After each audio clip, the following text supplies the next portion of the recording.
let's get started in on Appian here.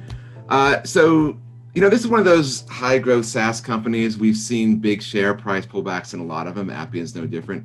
I think it's down something like 45% from recent highs. But if you go back, you look back a year, it's still more than double, right? I mean, you bought recently, that's maybe a concern, but for those who've been shareholders for over a year, I think you're probably pretty happy with that. I know I'm very satisfied when I get a double in a year. So that's been great. You got to expect volatility, right? I think one of the things that's happening with this company, you look at their revenue, right? They had 31% subscription growth this past year. Their management is guiding for 30% plus for the next year. That's fantastic, but we all know that 30% growth indefinitely is not going to happen for any company.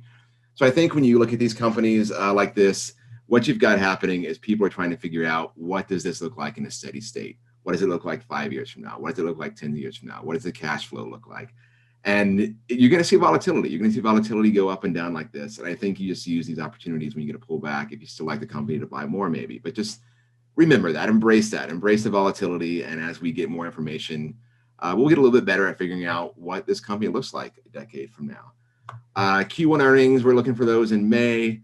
One thing you want to look at here, I think, is the trend on the net loss. They're not profitable yet, but that net loss had been ticking down for a while. Came back up this past year, so you want to try to look and see if that can come down again. Key question here is, how long is it going to take them to see some profitability? They got a great balance sheet, though. No debt, a lot of cash, so there's no urgency there. But that is going to be a key question as to how long it takes them to be profitable.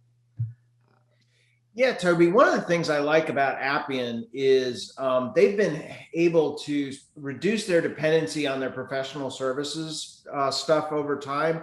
Today, it's about 26% of their total overall, and that's really a loss leading segment for them. They're really playing in the professional services space to get folks up on the platform.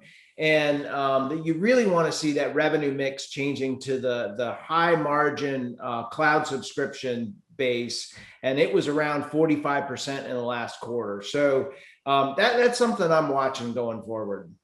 Yeah, I think that's right. You look at the margins on those. The cloud subscriptions have about a 90% margin last year versus 37% for professional services. So you definitely want more of those cloud service subscriptions.